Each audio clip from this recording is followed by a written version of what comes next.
test pour l'intro. J'ai envie de lire. Mais je sens pas bien.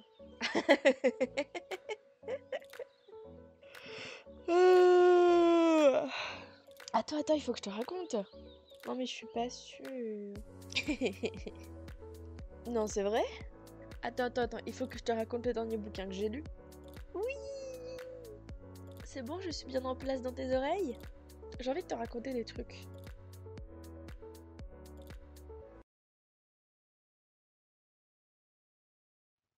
Aloha et bienvenue dans la chronique du dimanche. Comme d'habitude, je vais te faire un retour de lecture sur un livre que j'ai pris plaisir à dévorer. Aujourd'hui, c'est sur le roman Le Dragon et l'apprenti de Ben Thomas. C'est un livre de genre fantasy, tu t'en doutes au vu du titre. Je remercie d'abord l'auteur pour sa confiance pour ce service presse et je te laisse tout de suite avec mon retour de lecture. C'est un roman que j'ai pris plaisir à lire, mais qui ne m'a pas forcément, convaincue. Dans le sens où j'ai eu du mal avec plusieurs éléments qui ont fait que je n'arrivais pas à être à fond dans l'histoire. Je vais d'abord commencer par te décrire un peu de quoi ça parle, qu'est-ce qui nous est raconté, qu'est-ce qui nous est relaté tout au long de cette histoire. Je vais te raconter qu'est-ce qui m'a déplu et puis on va finir sur une note positive. Je vais pouvoir te dire qu'est-ce qui m'a plu et qu'est-ce qui m'a fait que j'ai quand même passé un bon moment, même si globalement ce n'était pas forcément un coup de cœur. C'est l'histoire d'un marchand. Un marchand très vieux mais toujours très dynamique, très énergique. Il me fait un peu l'effet d'un espèce de vieux papy qui ne tient pas en place telle une anguille, qui bondit tout le temps partout. Et ça lui est très utile parce qu'il est marchand de profession, mais il est surtout vendeur de camelotes. C'est un charlatan, il faut dire la chose telle qu'elle est. Donc ce cher et brave Fingalbard, j'espère que je prononce bien ce prénom, oups, ce n'est pas le cas.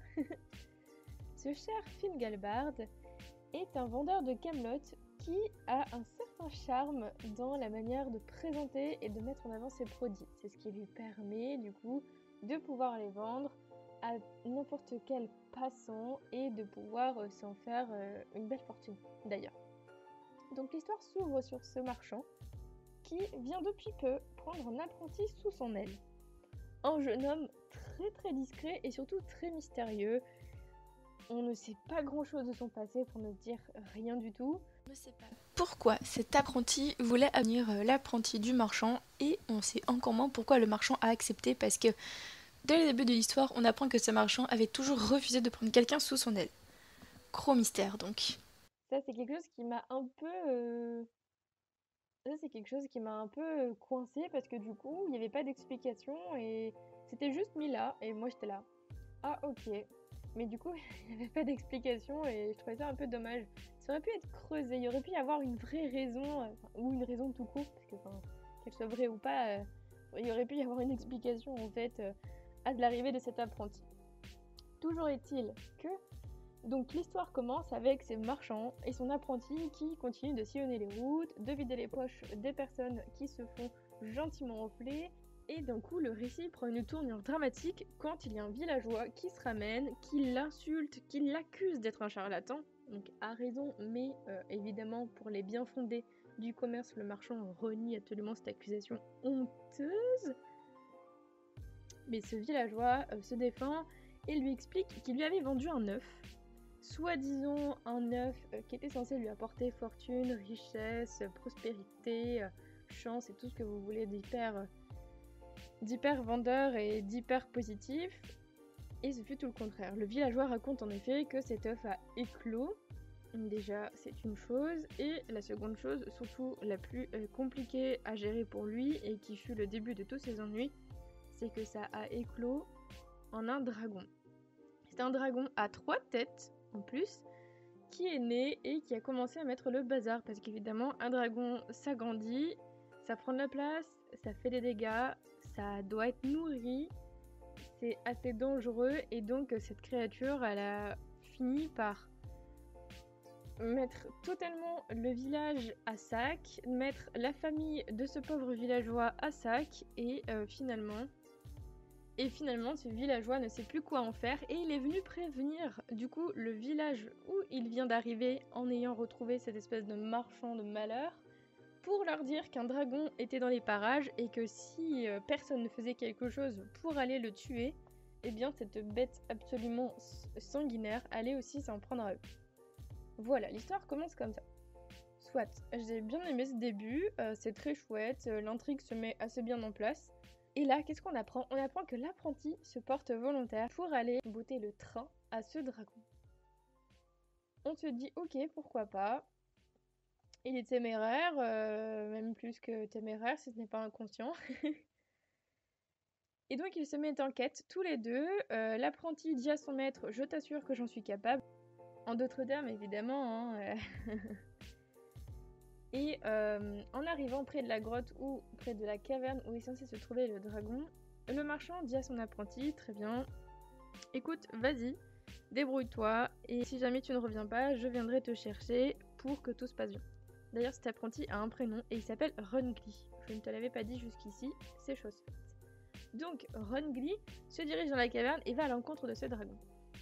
Je vais pas te raconter plus que ça parce que du coup, ça va te spoiler l'histoire et ce serait dommage. Il y a toute une relation qui s'instaure entre ce dragon et cet apprenti. Il y a toute une histoire qui se crée entre eux, on va dire. Il y a des choses qui se nouent, qui font écho à des choses du passé, etc. J'ai plutôt passé quand même un bon moment de lecture, comme je te disais au début de cette chronique, au début de ce podcast. Les quelques éléments qui m'ont dérangé, donc c'était d'abord le fait que le marchand a pris un apprenti alors qu'il n'était pas du tout dans cet état d'esprit. Qu'on ne sait strictement rien de cet apprenti, de ce cher Rungli. En fait, on n'a vraiment aucun détail. Et en fait, je trouve que c'est vraiment dommage. Dans le sens où ça m'a carrément empêché, ça m'a carrément pas permis en fait de m'attacher à lui, d'essayer de le comprendre. Parce que du coup, je n'avais vraiment aucun élément, ne serait-ce que son prénom, son identité, pour me le profiler, pour me l'imaginer. Et du coup, ça m'a vraiment fait comme un blocage en fait. C'est vraiment ça, un blocage. Ce qui m'a également un peu gênée, c'est la manière dont les actions se sont enchaînées. C'est-à-dire qu'il y a des passages où c'est assez creux et il y a des passages où c'est très intense, très vite. Tout va trop fort, très vite, très efficace, très trop quoi. Et alors qu'il y a du coup, comme je disais, d'autres moments où c'est beaucoup plus mou, beaucoup plus lent. Voilà quoi, c'est à peine à se mettre en place. C'est vraiment cet effet-là et du coup ça fait un effet très yo-yo. Où j'ai eu du mal du coup à me dire allez il faut que je lise jusqu'au bout parce que quand même ça m'intéresse mais avec cet effet yo-yo c'était difficile par moments d'être concentrée sur ce qui se passait. Et maintenant les choses qui m'ont plu parce que quand même c'est pas une mauvaise lecture, je tiens à le dire et je tiens également à dire que ce n'est qu'un avis subjectif donc si ça se trouve toi qui l'écoutes, qui vas te lancer dans cette lecture ça va carrément te plaire. Voilà, c'est juste mon avis personnel, donc ça veut dire que cela dépend de mes goûts à moi en fait, tout simplement. Ce qui m'a plu dans ce bouquin, c'est toute cette relation qu'il y a entre Rungli et le fameux dragon. Je trouvais ça super chouette et super touchant, parce que du coup on partait sur une image d'un dragon hyper sanguinaire, alors qu'avec ce qui se passe finalement, il n'est pas si noir que ce que l'on pouvait croire au début. Et je m'arrête là parce que sinon je vais te spoiler. Ce qui m'a également plu, c'est la fin du roman, parce qu'on en apprend du coup davantage sur l'histoire, et enfin on en apprend davantage sur l'histoire de Rungli, sur son passé, sur son histoire avec un grand H, sur qui il est, sur ses origines, enfin en tout cas on a un peu plus d'infos et j'ai beaucoup aimé enfin savoir qu'est-ce qui se passait dans sa tête et qui il était en fait. Je trouvais que c'était quelque chose qui aurait pu venir plus tôt, ça n'aurait pas du tout dérangé la trame principale. Mais du coup, comme c'est quand même finalement arrivé, c'était quand même très plaisant de pouvoir mettre enfin une silhouette, un personnage, un caractère, une personnalité autour de Rungli. Voilà, mon avis de lecture s'arrête là. Merci beaucoup pour ton écoute. Je vais te laisser juste après la lecture d'un extrait du début du roman. Je te fais encore plein de poutous et je te dis à la semaine prochaine. Prends soin de toi. Salut!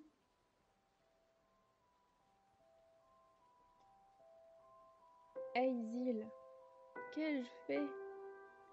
J'ai failli à la mission que vous m'avez confiée. Je n'ai su garder votre enfant auprès de moi. Son pouvoir est encore plus puissant que je ne l'avais imaginé. Pardonnez-moi, mon amour pour lui n'aura pas suffi. Pourtant, la gravité des étoiles est annonciatrice. Comment ai-je fait pour ne pas la voir? La vie avance plus vite quand l'âge est à la jeunesse. Et je crains que ce temps soit derrière moi. La solitude, l'indépendance, la témérité, l'insouciance, l'insoumission, tout était déjà écrit.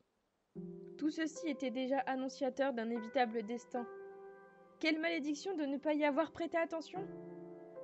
L'enfant timide et innocent que j'ai connu n'est plus. Était-ce le fruit de l'adolescence? Ou d'un mal qui n'avait de cesse que de grandir chaque jour sournoisement? D'un calme effrayant, il peut se muer en une mer déchaînée, aussi fugacement qu'un déluge printanier. Son infini pouvoir est incontrôlable et dangereux, autant pour lui que pour les autres. Et l'attention que je lui porte n'a fait qu'irriter son mal. Quelque chose, au plus profond de son être, mûrit.